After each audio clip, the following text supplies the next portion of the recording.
તો ગાઈસ ઠંડી જેવું છે તો જેકેટ કાઢી દીધું છે બહાર, એટલે રાતના ટાઈમે સાંજે ઠંડી થઈ જાય છે. નાસ્તો કરી લઈએ બાજરા વડા. Hello guys, good morning. મારા નવા વ્લોગમાં તમારું હાર્દિક સ્વાગત છે. આઈ હોપ તમે બધા મજામાં હશો. તો ગાઈસ નાહીને રેડી થઈ ગયો છું અને મારી સાથે છે મિત્રે પણ નાવા ગયા છે. એ રેડી થઈ જાય એટલે પછી બજારમાં જઈએ, નાસ્તો કંઈ કરીએ. કાલ રાત્રે જે સરસ દુકાન જોઈ હતી નાસ્તાની, કચોરી ને સમોસા ને એવું બધું મળે છે, પણ આજે પ્રચાર કરવા જવો થોડો મુશ્કેલ લાગે છે, કારણ કે પાછળ તમે જોઈ શકતા છો વરસાદ ચાલુ છે. જો પલળી જવા એટલો ચાલુ છે. જો અમારી પાસે વ્હીકલમાં બાઇક જ છે, તો બાઇક લઈને જઈએ તો 100% પલળવાના જ છે, પણ કામ તો કરવું જ પડશે. તો જોઈએ હવે મારી સાથે ગુજરાત પ્રદેશમાંથી મારા મિત્ર આવ્યા છે, શું ડિસિઝન લે છે પછી વિચારીએ બધું. તો જો ગાઈસ બાજુમાં જ નવું મકાન બને છે, ત્યાં આગળ જો કેટલું પાણી પડે છે વરસાદના લીધે. આજે બાઇકમાં તો મુશ્કેલ કામ છે, જવું ગાડીની સગવડ કરવી પડશે એવું લાગી રહ્યું છે 100%. નહીં તો બાઇક ઉપર તો જો માંદા પડીએ તો લોચા પડી જાય. જો આ તિરંગો કાલે રેલવે સ્ટેશન ગયા હતા, કાલે પણ મેં બતાવેલો જ તમને. આ હોટલ છે,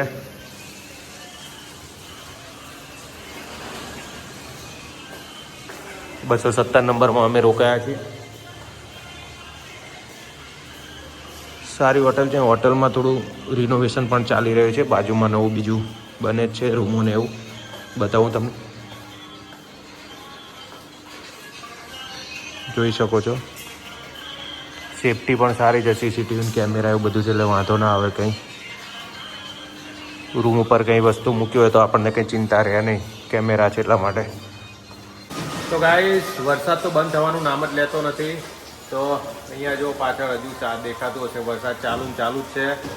બાઇક ઉપર જવું તો ઇમ્પોસિબલ છે પ્રચાર કરવા જવા માટે, કારણ કે બીમાર પડી જઈએ તો પછી, કારણ કે 4 તારીખ સુધી રહેવાનું છે, એટલે વિચારવું પડે બધું. તો જોઈએ 4 વ્હીલરનું કંઈ સેટિંગ થાય, રેન્ટ ઉપર મળી જાય એવું કંઈ હોય તો જઈશું, નહીં તો પછી આજનો દિવસ આરામ કરવો પડશે.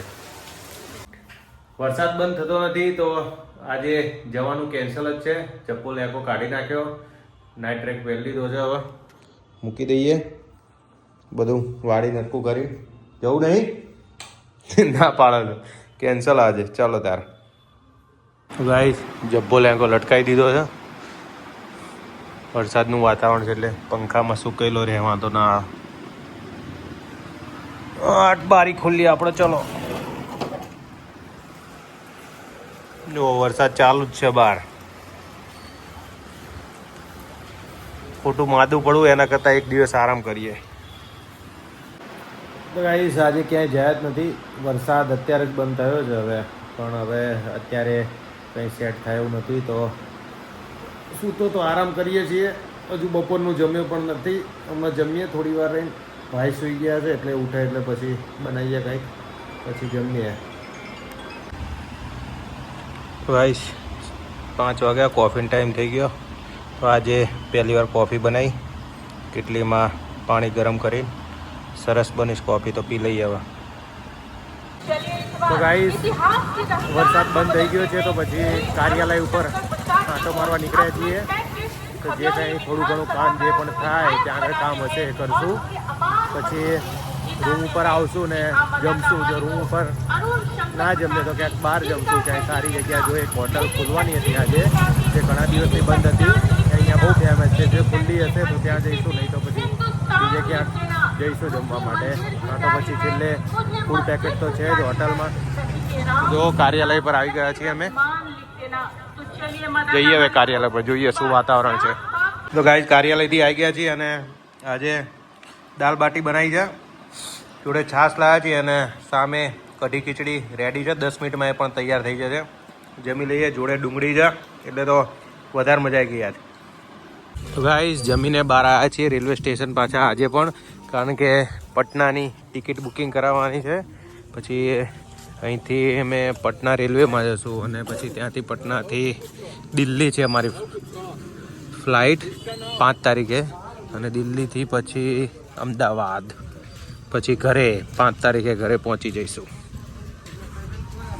ભારતનું છેલ્લું રેલવે સ્ટેશન આજે પણ જોઈ લો બીજી વાર. તો ગાઈસ સુવા માટે આવી ગયો છું. ધાબળો ઓઢી લીધો, મસ્ત ઠંડી જોરદાર વાતાવરણ છે અહીંયા. તો આજનો વ્લોગ પસંદ આવે તો લાઈક કરજો, કોમેન્ટ કરજો, શેર કરજો, ચેનલને સબસ્ક્રાઈબ કરજો. મળીએ નેક્સ્ટ વ્લોગમાં. ત્યાં સુધી આવજો. ટાટા બાય.